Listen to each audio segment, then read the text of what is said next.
Excited to have Holli Bosnar here. She's a personal trainer, and I've got some questions for her. And my first question for you is, if you were to give me your elevator speech and tell me what you do, why I need to do it, and what that's about in less than a minute, that would be great.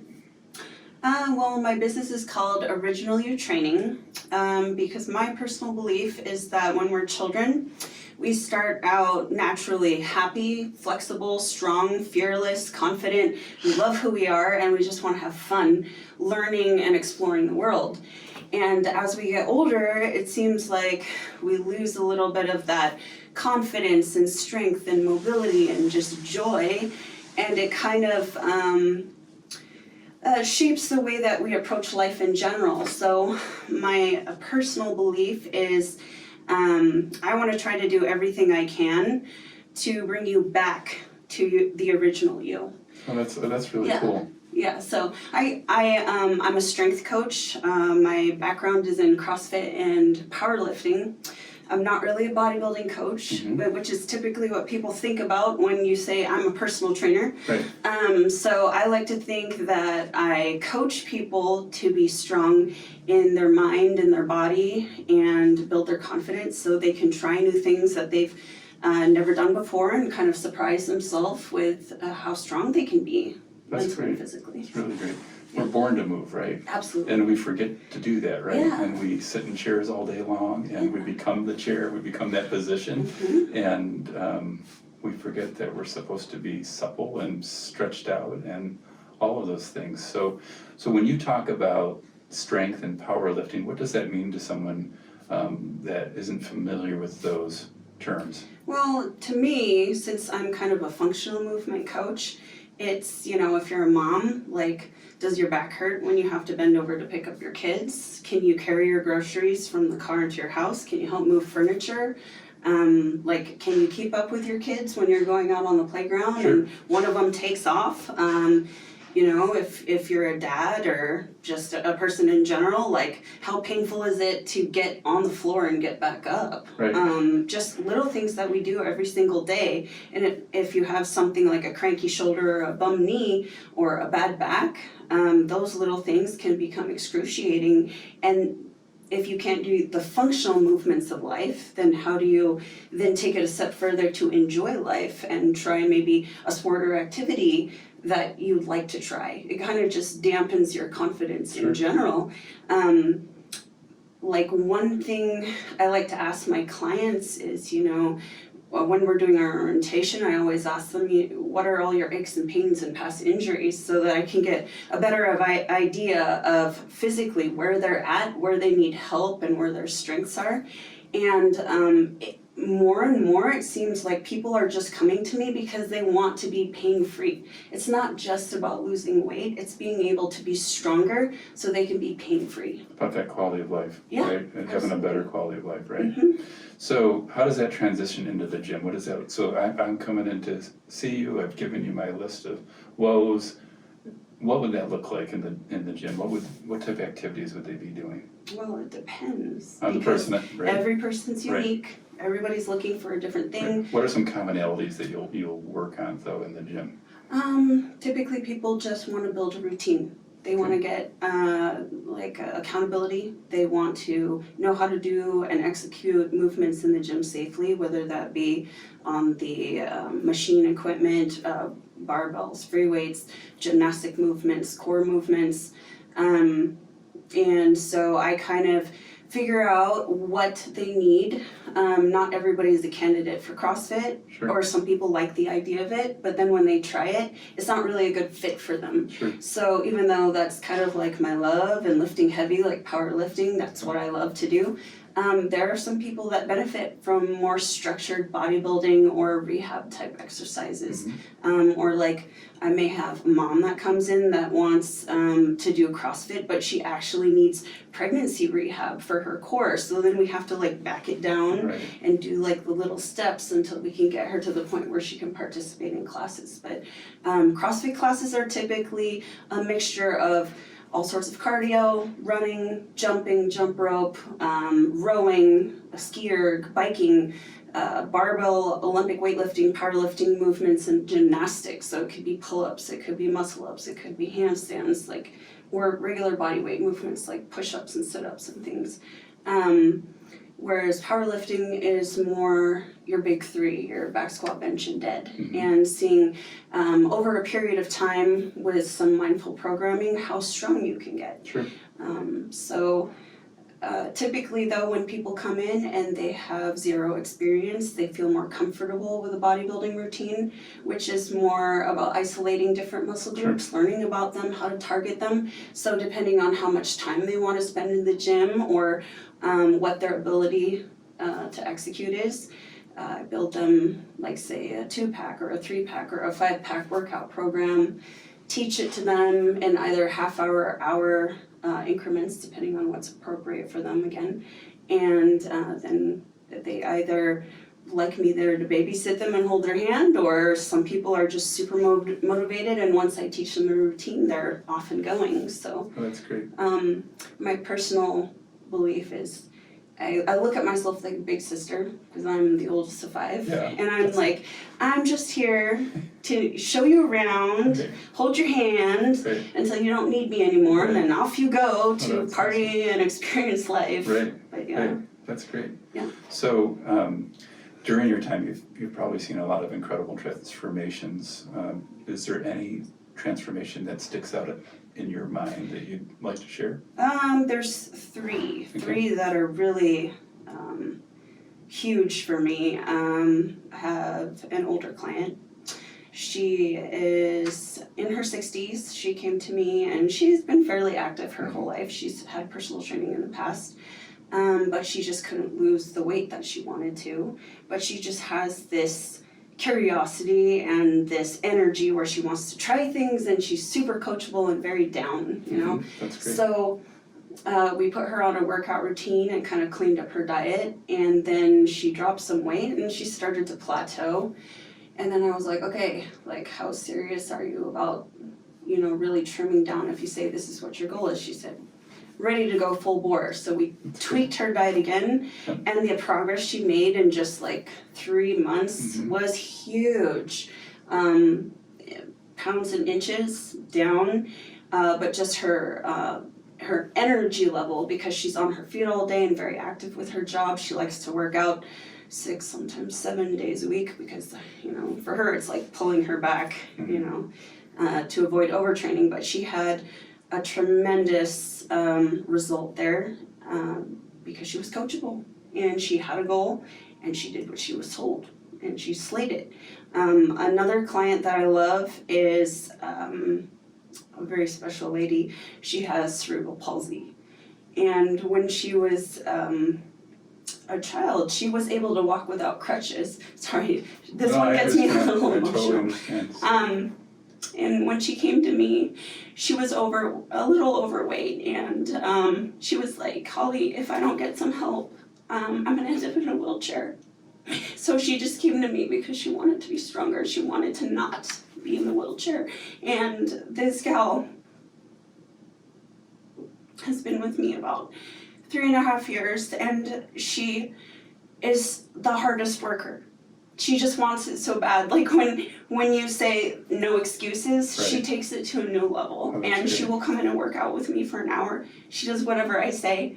It could be something as crazy as, hey, today we're gonna climb a ladder, and it's scary for her. Or today we're gonna practice walking with no crutches. Today we're gonna do some CrossFit-y things. Today we're just gonna do some weights, and she just crushes it. And there's some times where I can see she's in pain because she has to wear braces, and her hips, you know, and her knees aren't in alignment. She has like impingement in her shoulder, but just the heart she has, like, and she's gotten so strong. She's put on muscle. It's been wonderful and joyous to me to see how her legs are filling out, how her core is getting stronger. She's dropped quite a bit of weight, and she's just the tiniest and most inspiring person. And I feel lucky. She's taught me so much as a coach, just that's to be great. around What her. a gift for her that you've helped her with that too. So that's incredible. So. Yeah, and I don't know, I think all my clients are amazing, and there's so many stories and so many things I could say about them. But one other guy that I train also has cerebral palsy. Mm-hmm. He's been with me for probably about 5 years. He just turned 63, and we did his birthday WOD. Oh, wow. He came to me when he was like 59, his caseworker and his sister came down with him, and he said, I want to be a power lifter. He never worked out before in his life. He just wanted to be a power lifter. And so I would train him for half an hour, 2 days a week, and our goal was to get him in a powerlifting rookie competition with USAPL, and he was there, and then COVID happened. Oh, bummer. So he hasn't been able to compete, but again, this guy, he's lost a ton of weight, built a ton of strength. But one of the hugest victories for us was when I first got him, he didn't have the shoulder mobility to hold a PVC on his back. He was bending the PVC and he could barely get it behind his neck. Right. And now he can back squat 165 pounds. Wow. And his numbers keep climbing. So just, his dedication and being there and being consistent, Yeah. and the range of motion he gets now and how strong he's gotten, Yeah. that's just super fun for me and so cool for me to see. That is cool. I would love when he does do that powerlifting thing. I'm sure you'll post it on social media so we can all see it. So that would be super cool to see. Yeah. And he's just got more time to practice for the Absolutely. next powerlifting event. And then I just wanted to go back just real quick to that first one. You said that you worked on changing the nutrition. So you do a little nutrition. You do nutrition Yes. also with your personal training. It's not just the weights. So what does that look like? To me, working out and being healthy is kind of a lifestyle. Sure. Nutrition and working out go hand in hand. Yeah. When I first started, I thought if I just killed myself in the gym for 3 hours, I could still eat Taco Many Bell nachos and you want, Ben and Jerry's. And then I quickly found out that I personally have the body type where if I'm not really on point with what I eat, it doesn't matter how hard I work out, Yeah. I don't have the aesthetic or the strength that I want. Right. And a lot of it was misconceptions about fitness and dieting and how we're raised, and the world has been changing and there's so much more information now. Yeah. So really, from a nutritional aspect, I didn't have my nutrition cert, so I was just suggesting, this is what I would do for you if I was in your shoes.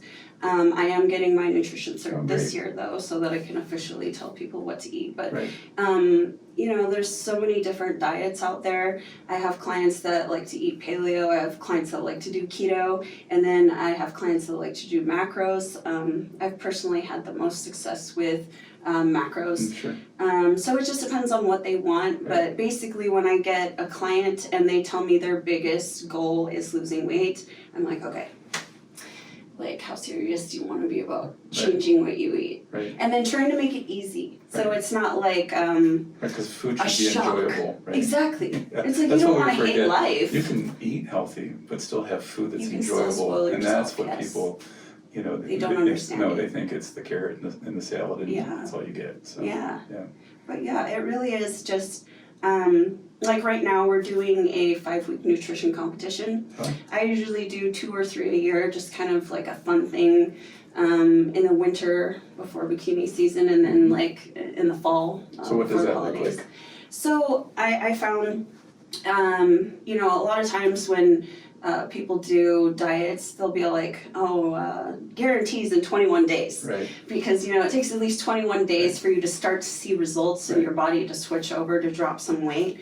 So, and then people will be like, how much weight can you lose in a month? So we take it 1 week further. I try to make it 5 weeks because I find people start getting their best results in the 3rd and 4th week. So the 5th week just kind of locks it in for them.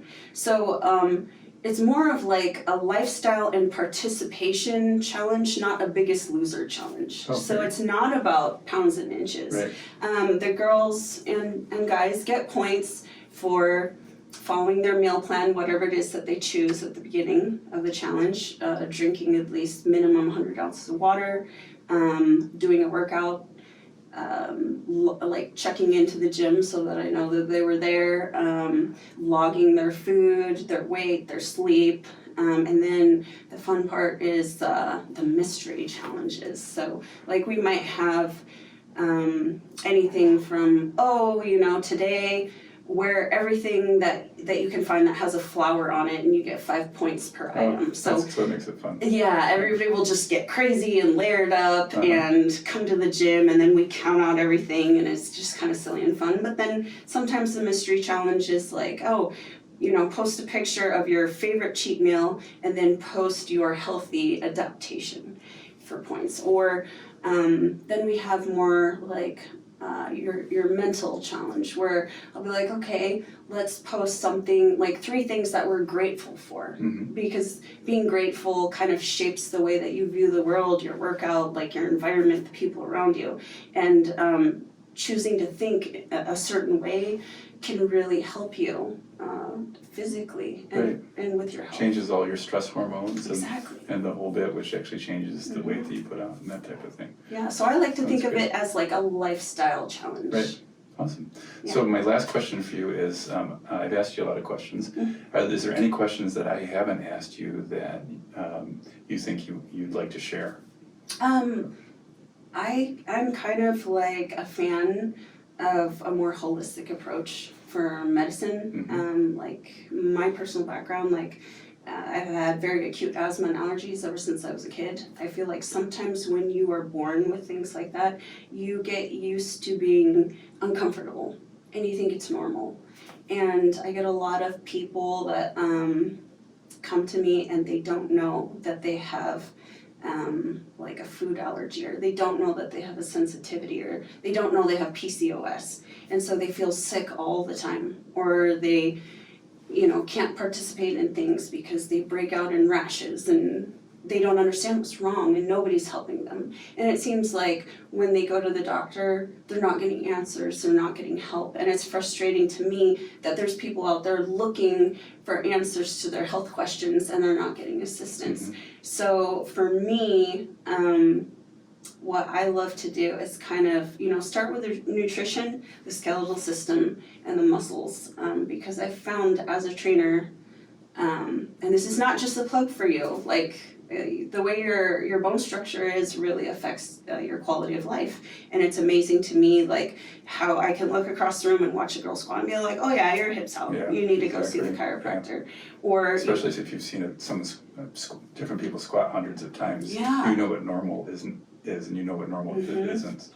Yeah, and I found that the more that my clients and myself personally that we've taken the recovery portion of working out seriously, we are all gung-ho about slaying and leaving it all out on the gym floor, and some of us are very terrible at recovery. I actually made it my New Year's resolution 1 year to be better about recovery. That's a great resolution. I love that. So I can practice what I preach. That. Yeah, that's great. But, I really do think that being mindful about visiting the chiropractor regularly, getting massages, or having tools to massage yourself, or knowing how to care for your little aches and strains, and being on top of, is it ice or is it heat now, or is it both, or if your back is hurting, is it really your back that needs massaged out, or is it your hips and glutes, things like that. Right. So I'm trying to be more mindful on the medical side, what you can do for recovery. That's great. And you're a great resource for that. So. On social media, is that the best place for people to reach out to you? Yeah, I do. And where would they do that? I have a website, originalutraining.com. Okay. The site is still being worked on. I'm fleshing it out. I am kind of terrible about that online, because I love that one-on-one connection with people. So if I'm interested in training, what's the quickest way that they could get a hold of you? So probably Facebook. You can look up my trainer page, Original You Training.